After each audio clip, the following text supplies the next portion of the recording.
So we're going to do day 23 as this video, and then day 24, which will be released immediately afterwards. So you're going to get a double bumper field notes by Kai today. Now the first of these videos is from an idea that I had whilst I was in the shower, but someone who very much wasn't in the shower with me on Thursday was, of course, Steve.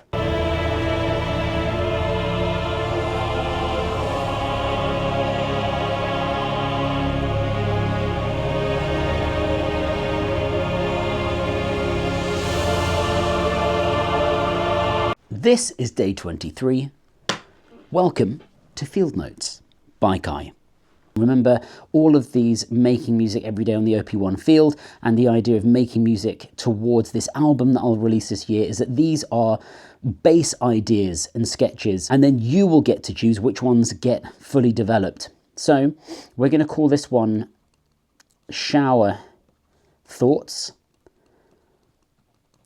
just because that was the genesis of this idea. I think we might start straight off the bat here with seeing how easy it is to use this, to use the Ting. Now, I've spoken about and mentioned this in my rhythm and Ting exploration video, but basically this is a standalone, very lightweight, almost like toy-looking modular microphone that is sold by Teenage Engineering, and it has some inbuilt effects. So it has a reverb and a delay and some samples that you can customize and trigger. This comes off the front, the fascia comes off, and it runs off of batteries, but it also has a USB-C port that you can use, but you'd need to keep this second cover off as well to access that, and you use a screwdriver to change the gain of the microphone, and it's typically quirky by Teenage Engineering's standards. But we're going to see just how easily the OP-1 field will take this as a recording device, so to speak. Very easily, just plug this straight in to the OP-1 field and get a level. Oh.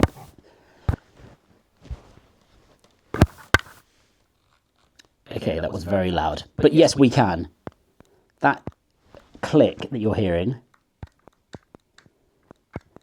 is literally just this. So the microphone is off here and it's on here, yes. So you don't actually need to click it in all the way. 1, 2, no you don't.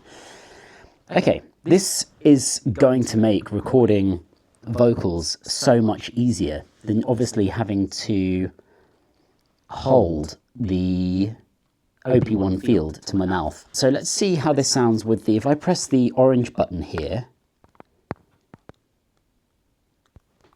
1, 2. So we get a natural delay.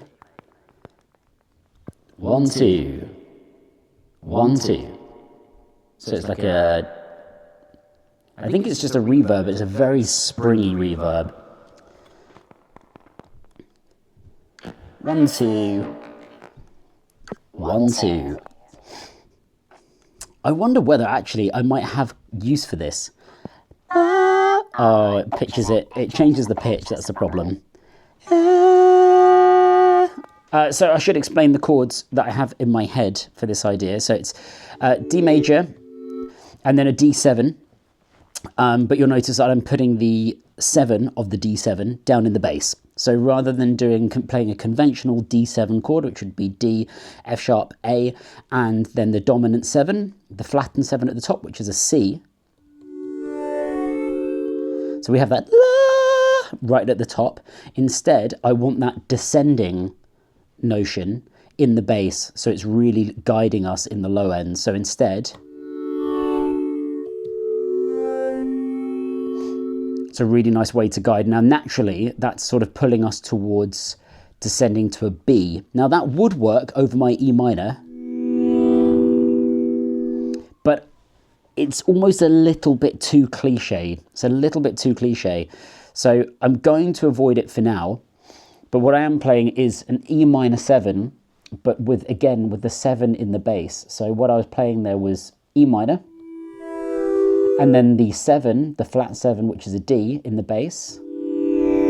So we create that really nice sort of close, rich tone, which I love doing in my chords. And then you'll notice that my last chord is a G minor, but with a major 7. It's literally called a G minor major. So G minor major 7. And you notice that the way that I was playing this was actually to have everything clustered together. So I was playing the G, the major 7, the minor, and then also the 5th, the D. Now that might sound really weird on its own, but obviously in the context of the sort of placeholder vocal melody that I'll put on top, and obviously probably the bass, because you know that I'm loving using like a sub bass at the moment, it will really ground the sound of that chord with, see how different that sounds with the G and the bass? The endless sequencer to actually put in these chords so that they're perfectly in time. Now we've done that before on previous videos. So we're going to hold shift, we'll play the D, and then we're going to go for the 6, 7, 8, and then we play the E minor, 10, 11, 12, and then this clustered G minor major 7. And now we see how this sounds. So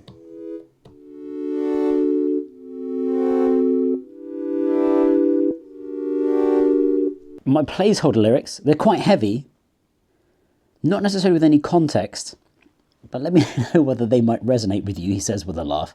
Everyone said it'd be all right. Everyone said it'd turn out fine. If the sadness isn't hard to explain, why am I going so insane?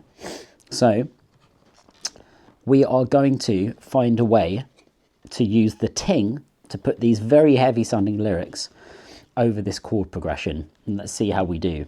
Everyone said it would be alright. Everyone said it would turn out fine. So if the sadness isn't hard to explain, why am I going so insane?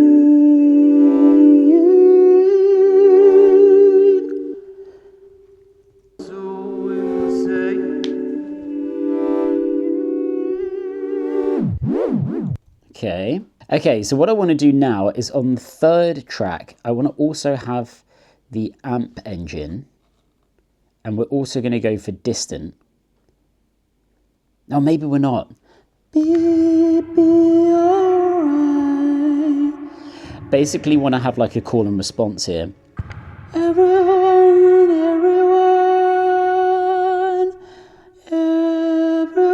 said it would be alright.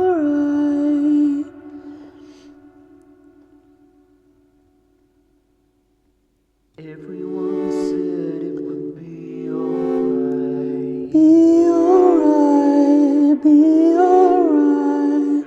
Okay, I think that one's actually quite a nice thing to do there. Everyone said it would be alright. Be alright, be alright. Everyone said it would turn out fine. Turn out fine, turn out fine. Sadness isn't hard to explain. The sadness isn't hard to explain.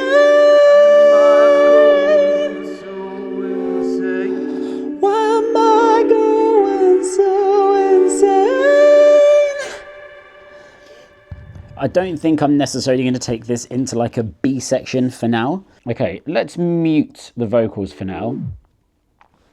And let's add a 4th track. You know what I'm going to go for. I want like a wobbly bass. Nope.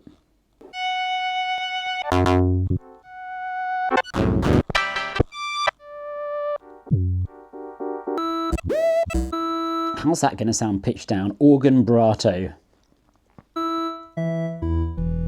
Oh my God, this could be...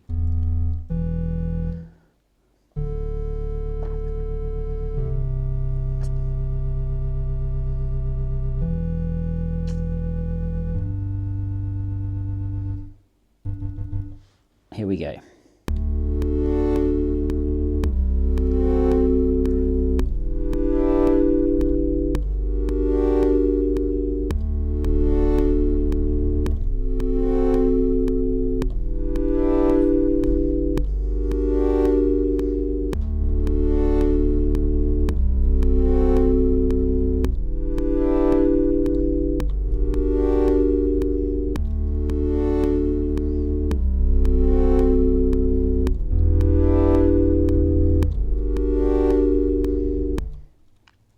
That'll do. You know what we're going to do? We're going to bring that in towards the end, bringing these in as a loop. So we're going to do a more ad hoc thing of me maybe just playing some finger drums with a good sound, one of the sort of preset loops.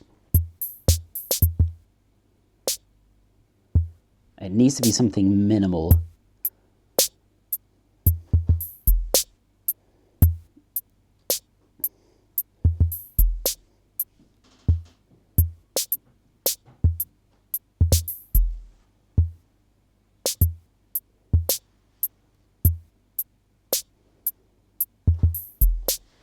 That could be quite cool. Let's see how this sounds. Everyone said it would be alright.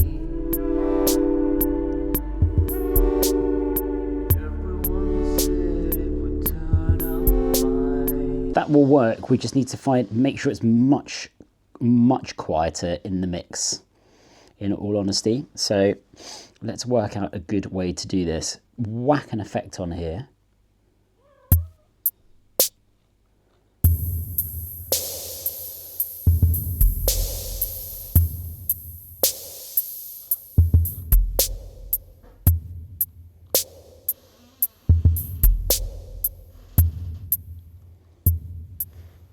We're just going to get this down.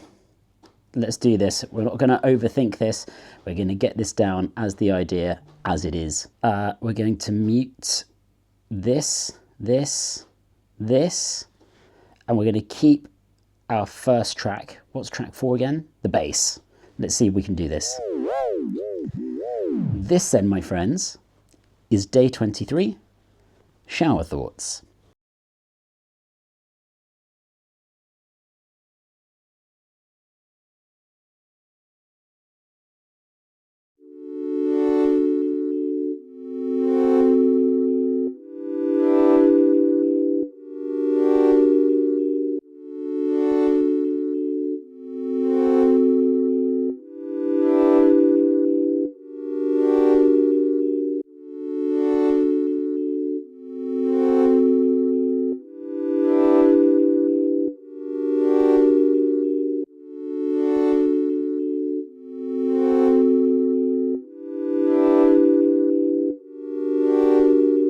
Everyone said it would be alright.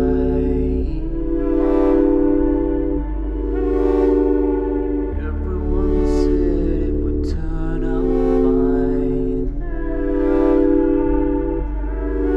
So the sadness isn't hard to explain. Why am I going so insane?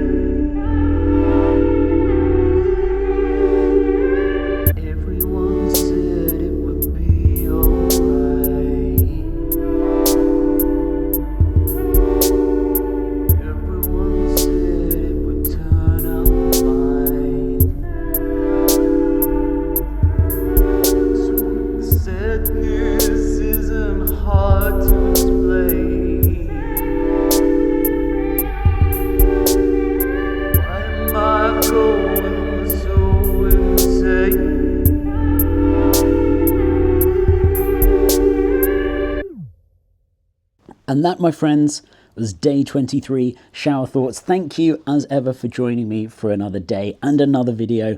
Tomorrow is the start of a new week, but before we get to that, of course, we have day 24, which is today. So join me a little bit later on today, or even tomorrow for that. Thank you so much for your continued support, my friends. I'm still loving being on this journey with you, and I hope you're enjoying it as much as I am. Until the next video, take care of yourselves.